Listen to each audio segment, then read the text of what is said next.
don't just think of the military as guys marching around with rifles on their shoulders. It's not all about that. That's a big part of it, but there's a lot more to it. And it's got a lot of benefits. You got to be in shape. You got to probably take some aptitude tests, but it's got great benefits for a lot of folks. And they're hiring. they're recruiting. So Big when bonuses. you have your, how's that? Big bonuses. Right, yeah, and there's big bonuses. But when you have your career day at the high school, you'll likely have a recruiter here, a military recruiter. And he'll have his own station. And if you have any interest at all in the military, you should go talk to that recruiter. And he'll give you a lot of information. Took auto shop here at the high school, greatly helped, and then cross-trained to become a medic and work for the 1st Armored Division flight surgeon.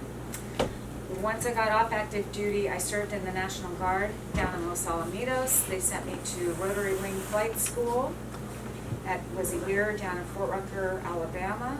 So I was a Huey, if anybody knows what a Huey helicopter is. I was a helicopter pilot until the year 2000 when I retired. My experiences in the military allowed me to get my aircraft ratings, flight ratings, and I'm now a pilot for Delta Airlines. So I got my start in the military, and because of that, it allowed me to get a job at Delta. My name is Dan Smith. I'm a former Marine.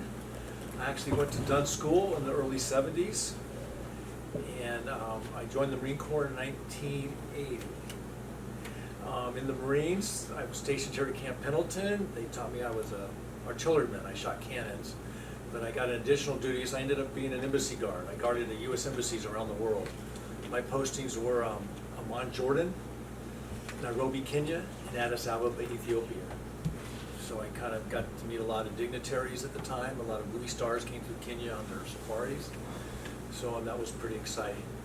Please tell us your name, what branch of the military you served, and how long you were enlisted. I'm Dave Jameson. I served in the Marine Corps, and back in '68, '69, but the enlistments back then were actually 6 years long, so it was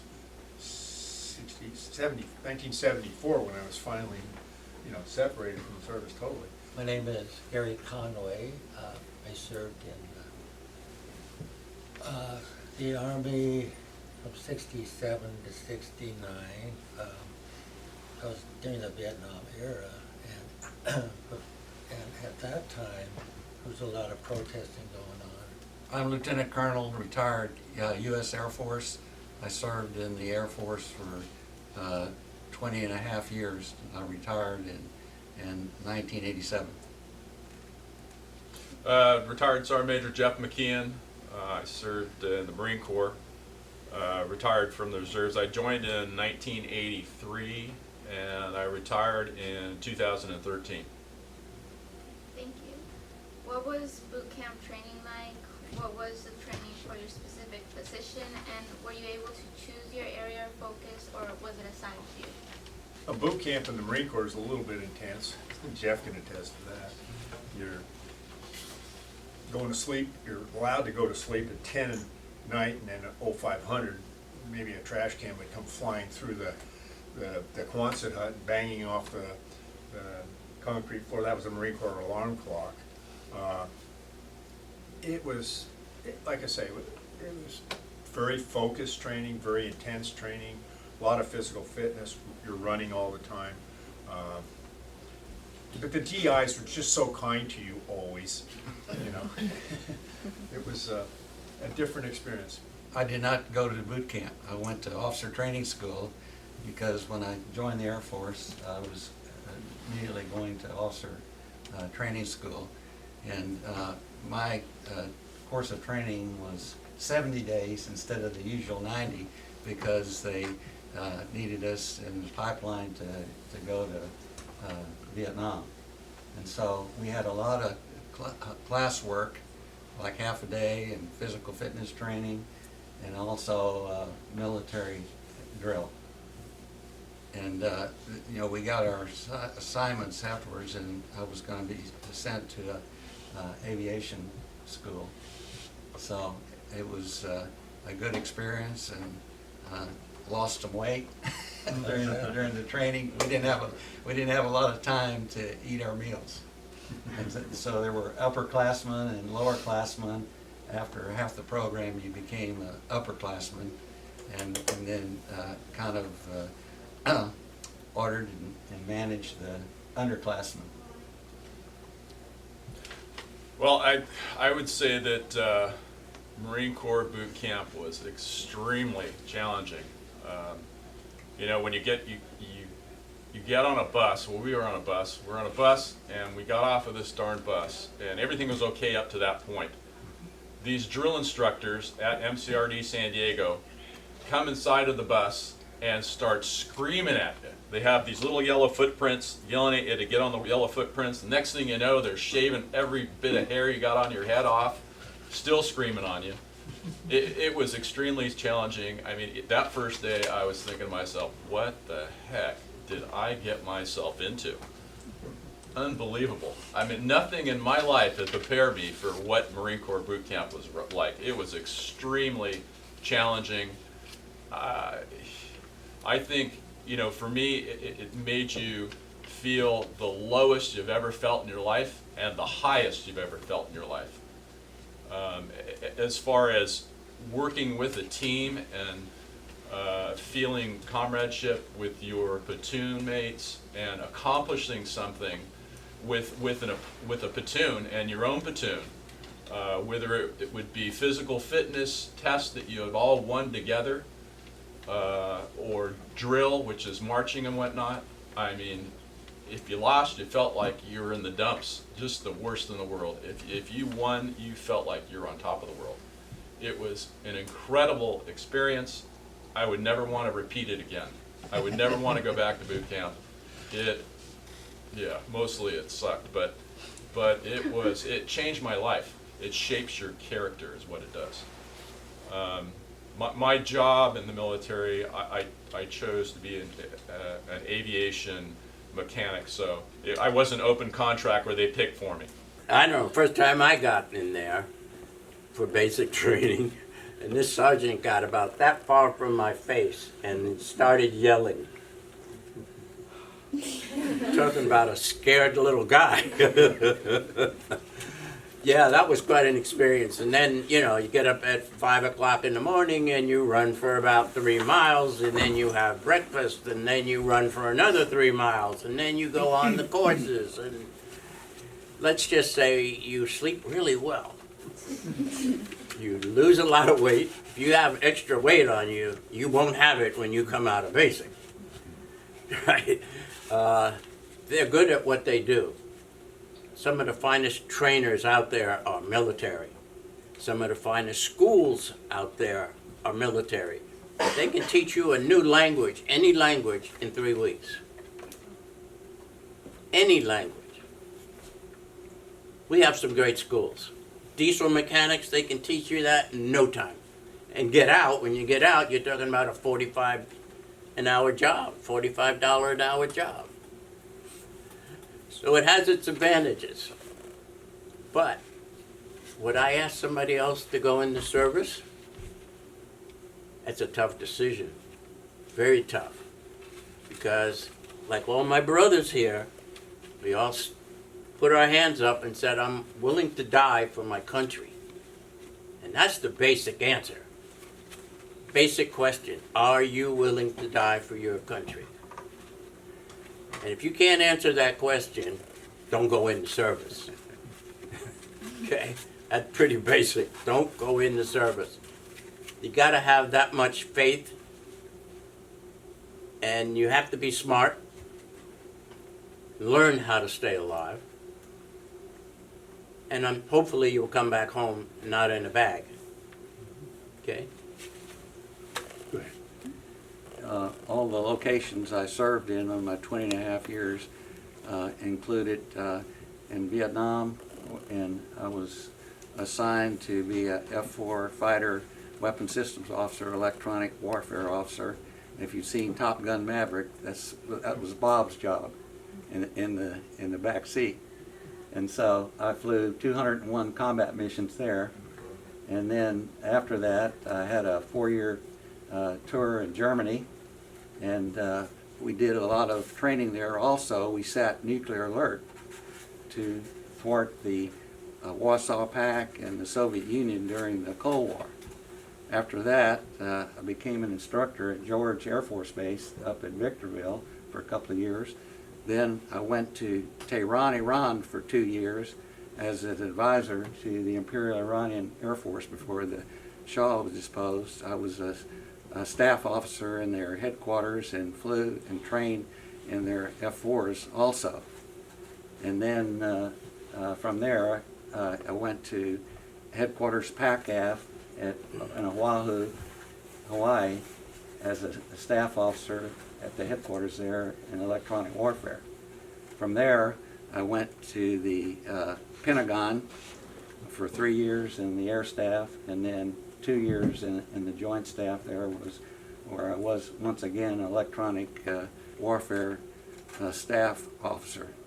I think the hardest things in my career was on my family. We constantly moved. We moved 20 times during my career. When I went into the service, racism was rampant. I applied to be a fireman and a policeman, and they kept turning me down because I know why they turned me down. So I went into the Army. And at that point, as far as I was concerned, any other race I knew nothing about. Didn't particularly like white people. I got in the service, and there's everybody, every race, every nationality, you know. You get to know somebody that close for 24 hours a day, I guarantee you will lose all your prejudices. I can guarantee it. Because you communicated. And I'm looking at your media center over there. Communication. We got to start talking to each other. Because we're not that different. We all have the same goals. We all want to stay alive, raise our kids, just be good citizens.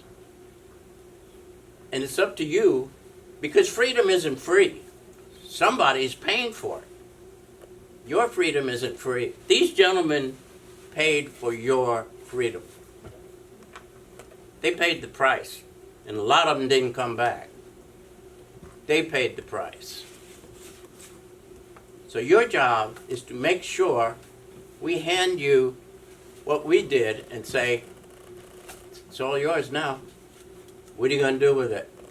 Because we paid the price. I agree with you. I mean, I joined the military in 83 to 2013. There was no racism. And everybody fought together as one team. It didn't matter what race you were. I mean, it was a fantastic thing. You know, we at the time, we didn't have a lot of females. There was a few here and there, but it was mostly male units I was in. And you worked together as a cohesive unit. And that was never ever a factor with us. I mean, it was really a fantastic thing. I like to say that the military wants you. They don't care who you are. They want you for a specific job, and they expect you to do it, and it doesn't matter your race, your color, your creed. It's just a job. They want you for you.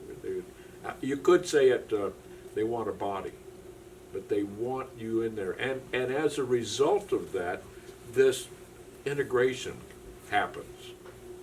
And when you get out, it's just a natural way of things as you deal with life later on. It's a natural way of things after you've been through it.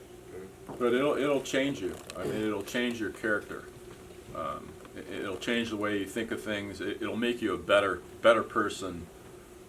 The military, I believe, because it challenges you constantly. You're being challenged. They don't give you anything. They make you earn. At least being in the Marines, they make you earn everything that you get. Every school you go to, every rank you get, every step you take, they make you earn it. And that is a great thing. And another thing they teach you too is leadership in life. I mean, that's very important. You know, from the lowest ranks to the highest ranks, they teach you leadership. If the lance corporal above you falls out, the private first class takes over, takes your job and carries on. That's what they teach you to do. They teach you to be motivated constantly and motivate others. It's a fantastic organization, the military. Probably isn't for everybody, but I think it pushes young people to be better and do better for themselves. Yeah. School isn't for everybody. College isn't for everybody. The military is a great avenue to set yourself up for the future. I have a construction business. I've always pushed myself, and I think that the military instilled that in me. The Marine Corps instilled that in me. To do better for myself, to do better for my family and my community. It means a lot to us. We're bonded. We're bonded as brothers. And we'll always be that way. It changed my life. I was a kid from Oakland, California. Did most of the wrong things. All my buddies were pieces of dirt. And a lot of them went to prison. A lot of suicides, a lot of drug overdose. And I knew that if I stayed on that path, then, you know, I'd be just like the rest of them. So I just took the initiative. And my brother went in the Marine Corps, and I figured he could do it. I could do it. He's 6 months older than I am. So I signed up. It's probably the toughest thing I ever did in my life. I was only 18 years of age. My brother's 20. That's a big difference in your maturing years. 18 and 20 is huge, especially when you go into a place like the Marine Corps. You talking about a world of hurt. That's where you learn it. But you turn out to be a whole different person at the end of it. You go in as a boy, and, you know, you learn to be what it is to be a man. And most of all, most importantly, you learn to become a Marine. And that's the most sense of pride I've ever had in my life, because, you know, I was just a loser prior to, because I did all the wrong things, the easy things to do to get out of what it was I needed to do it right. So I took the easy path until I decided to do the right path. And the Marine Corps was it. Thank you. Thank you Thank so you, much. guys.